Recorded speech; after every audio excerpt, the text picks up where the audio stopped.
toutes et à tous, merci de rester fidèles au programme du groupe Solo Média. C'est toujours un plaisir de vous retrouver en ce début de semaine, lundi 24 août 2026. Nous nous excusons de ces minutes de retard dus à une condition météorologique un peu défavorable. Vous le savez, si vous n'êtes pas encore sorti, eh bien, prenez vos précautions puisqu'il y a quand même une forte pluie à Dakar depuis donc 5 h du matin ou dès l'aube, bien entendu.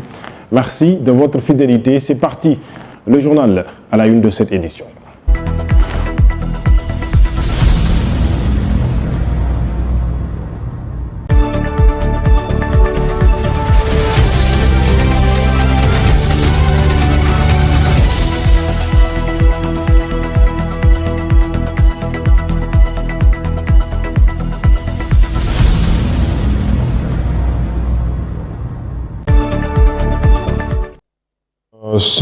Ont perdu la vie dans un accident de la circulation. C'est donc survenu hier après-midi à l'entrée de la ville de Niombré, dans le département de Louga.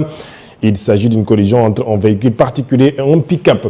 Le processus de commercialisation des stocks de tourteaux d'arachide, l'annonce a été faite par le directeur général de la Sonacos, qui ajoute également l'acquisition imminente d'un financement de 25 milliards de francs CFA de l'État pour un renouvellement du parc industriel. On en parlera dans ce journal. Le collectif Nyolank interpelle le Premier ministre sur sa déclaration de politique générale attendue avant le 1er septembre et réclame davantage de transparence sur la gestion des subventions de l'économie et des inondations. L'actualité sportive et puis une note pour ce qui concerne les quotidiens ce matin. Vous bouclez ce journal que j'ai l'immense plaisir de vous le présenter. C'est parti pour le développement.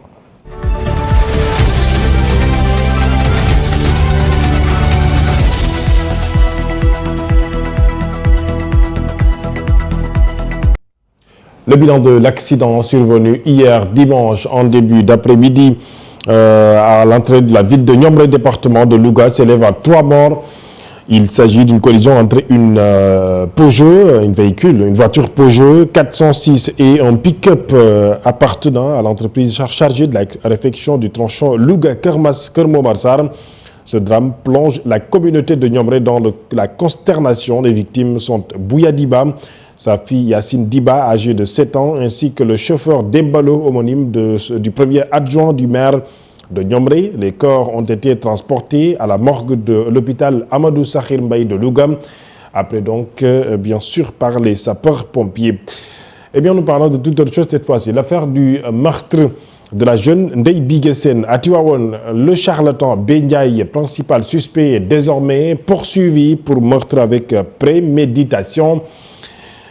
Ndeye Biguesen, 20 ans, à Tivaouane. Il affirme avoir agi donc sous l'emprise d'un marabout nommé Koulibaly qui lui aurait promis la richesse en échange du sacrifice d'une jeune fille vierge. Le suspect a détaillé les coups portés et la strangulation, mais nie un viol. L'autopsie doit confirmer ces déclarations. Cette affaire donc qui fait bien sûr, en tout cas, le tour de la toile depuis hier dans la nuit. Le quotidien Libération, on en parlait d'ailleurs ce matin, nous y reviendrons. Le renforcement des moyens de l'administration du travail s'impose pour garantir l'application en ce qui concerne donc des nouvelles dispositifs ou dispositions du Code du travail et du Code de la sécurité sociale. Le ministre de la fonction publique, du travail et de la réforme du service public, Momodou Lamine Dianté, revient sur la nécessité de renforcer sur les moyens juridiques et humains des services concernés. Momodou Lamine Dianté, que je vous propose d'écouter, le voici.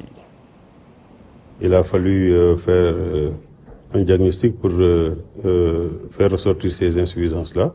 Et nous sommes allés vers l'élaboration d'un nouveau code de travail qui est à la fois beaucoup plus protecteur des droits du travailleur que promoteur d'une économie compétitive.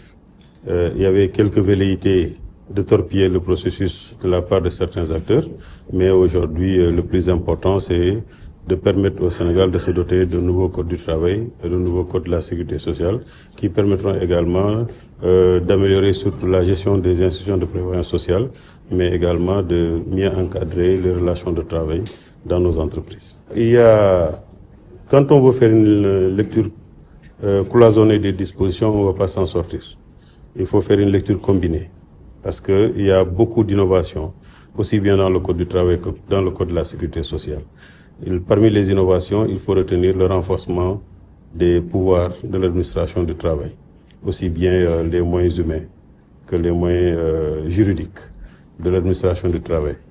Plus l'administration du travail est présente sur le terrain, avec des moyens juridiques renforcés, plus on va aller vers l'application effective de ces dispositions-là. Je crois que c'est en ces termes qu'il faut le comprendre. Dans les faits, le CDD est de 2 ans une fois renouvelable, mais nous savons qu'il y a beaucoup de travailleurs qui sont sous CDD depuis une dizaine d'années. Maintenant, pourquoi cela n'est pas respecté? C'est la faiblesse de l'administration du travail. Or, le code va dans le sens de renforcer les moyens juridiques de l'administration du travail. Lamine Dianteko, vous venez à l'instant d'écouter. Nous parlons autre chose. Le directeur général de la SODACOS, la Société nationale de commercialisation des oléagineux du Sénégal, Cheikh Ahmed Tidiane Gueye, a annoncé en début de week-end, ce vendredi, à Kaolack, dans le centre du pays, l'accélération du processus de commercialisation des stocks de tourteaux d'arachide dont l'État est jugé préoccupant. En visite à l'usine de Lindiane, il a également annoncé l'acquisition imminente d'un financement de 25 milliards de l'État pour le renouvellement du parc industriel. Nous suivons ces explications. Cheikh Ahmed Tidiane Gueye, le nouveau directeur général de la SODACOS, au micro de Ibrahima Khalid Diémé. L'élément semble ne pas être disponible, nous y reviendrons certainement dans nos prochaines éditions. Nous parlons toute autre chose avec surtout cette réaction du collectif Nyolank sur, bien sûr, les modifications enclenchées à l'Assemblée nationale de la Constitution. Il rappelle au respect strict de la Constitution et des procédures institutionnelles. Nyolank s'est notamment prononcé sur les crédits spéciaux, la hausse des prix des carburants, la révision de l'article L37 et le référé introduit devant la Cour suprême. Le collectif a par ailleurs interpellé le Premier ministre Ahmadou Al-Abidoulo sur sa déclaration de politique générale attendue avant le 1er septembre. Le collectif Nyolank réclame davantage la transparence sur la gestion des subventions de l'économie et surtout des inondations. Je vous propose d'écouter Seydina Mohamed Malal Diallo, le secrétaire général de ce collectif Nyolank, au téléphone de Sira Béatrice Ndiol. Nyolank estime qu'un désaccord entre le pouvoir exécutif et le pouvoir législatif ne devrait pas forcément conduire à une crise institutionnelle. La proposition de loi sur les crédits spéciaux amendée par l'exécutif a fait l'objet d'une saisine du Conseil constitutionnel par le Premier ministre en vertu de l'article 83 de la Constitution, chose que l'Assemblée nationale a considérée comme une obstruction et dans une république normale, ça ne devait pas être le cas. Mais également, on a remarqué qu'il y a eu une proposition de révision constitutionnelle qui a été adoptée par l'Assemblée nationale, notamment l'article 37 pour étendre l'obligation de publicité et de déclaration de patrimoine du seul président de la République au président de l'Assemblée nationale ainsi qu'au Premier ministre. Et chose qui a été magnifiée par la population sénégalaise, mais le président de la République a proposé à travers son ministre de la Justice que cette prévision fera l'objet d'un référendum. Et quand on parle de référendum, on pense aux élections. Et actuellement, Nyolank estime encore que l'urgence d'organisation des élections doit relever des élections locales. Et jusque-là, aujourd'hui, il n'y a eu aucun acte officiel pour la matérialisation de cette organisation des élections locales.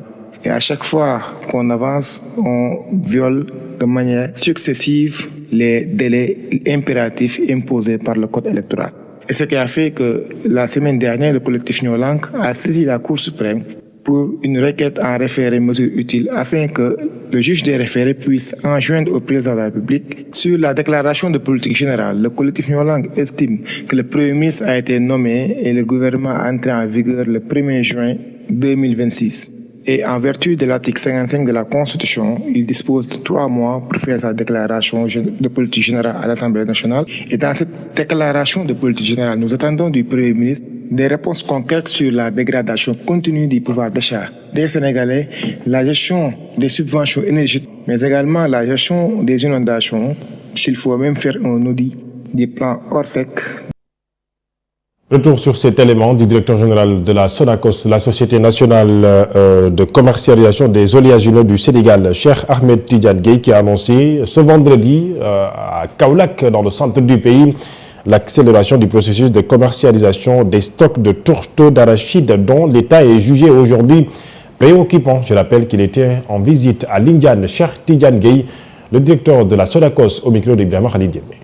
L'objectif de cette visite, c'était vraiment de venir par nous-mêmes voir d'une manière générale et faire un état des lieux global des installations, des bâtiments et voir d'une manière générale l'état de nos stocks. Bon, le constat que nous avons eu à faire, c'est qu'aujourd'hui, au terme de cette visite, je repars vraiment très satisfait. Et je suis sûr que mon équipe technique et ainsi que l'ensemble des directeurs centraux qui m'accompagnent sont aussi vraiment satisfaits, car nous avons rencontré un personnel rempli à la tâche, un personnel qualifié, compétent et qui n'hésite pas à utiliser les moyens de bord pour poursuivre leur mission et atteindre leurs objectifs. Et c'est dans ce sens-là que vraiment je leur rends un vibrant hommage. Merci beaucoup pour cette question. Et je sais que malgré que nous sommes satisfaits, nous avons aussi rencontré sur le terrain des réalités qui nous poussent vraiment à agir vite. Par exemple, je peux citer l'état de nos stocks, particulièrement l'état des stocks de tourteaux qui se révèle aujourd'hui inquiétant et que, au sortir de cette visite, nous allons vraiment accélérer le processus de commercialisation. Nous avons aussi vu d'une manière générale, comme partout ailleurs où on est passé aussi, l'état de vétusté du matériel. C'est pour cela que je vous dis et vous rassure aujourd'hui que nous attendons un financement de 25 milliards de la part de l'État pour renouveler le parc et l'outil industriel. Cher Gueye, que vous venez à l'instant d'écouter, et nous parlons autre chose dans ce journal, la clôture des 10 nuits de récital de Bordeaux, marquant les préparatifs du Gamou 2026, a eu lieu cette nuit, dimanche, donc hier. Les cérémonies de clôture se sont tenues notamment dans les grandes zawiyas et mosquées de référence comme à Tivaouane. Eh bien, sachez que ce sera donc le repos ce lundi. En attendant, demain, mardi 29 août, ou justement donc, ou dirait-on 25 août, où en tout cas, le Gamou sera célébré au Sénégal, notamment à Tivaouane. L'actualité internationale s'en suivra, ce sera juste après ce petit jingle.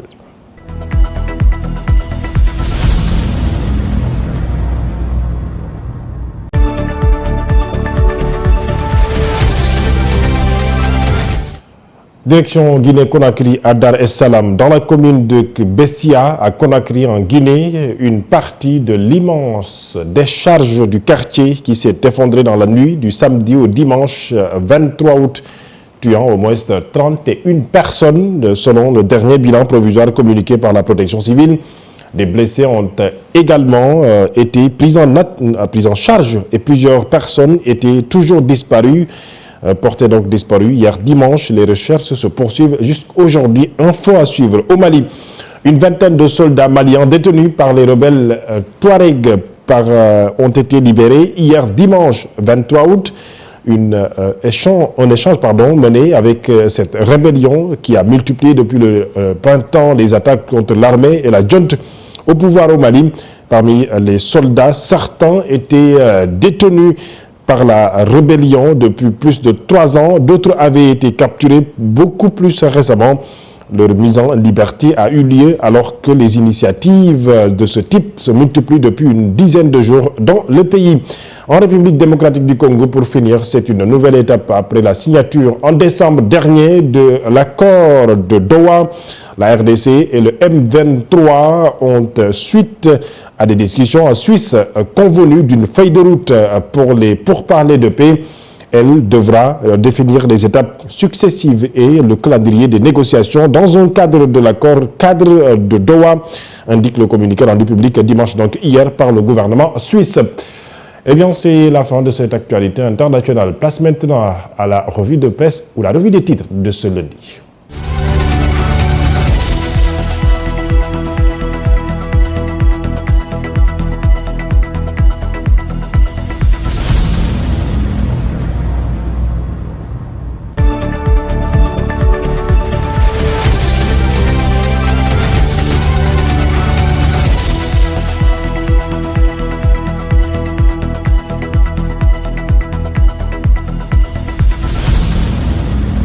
Nous démarrons par le quotidien Enquête ce matin qui, à sa une, met l'image du chef du gouvernement, le Premier ministre sénégalais Ahmadou Al-Aminou Lo. Le journal de parler de la déclaration de politique générale. Le compte à rebours est donc lancé, s'exclament mes confrères ce matin. Si Ahmadou Al-Aminou Lo compte faire sa déclaration de politique générale dans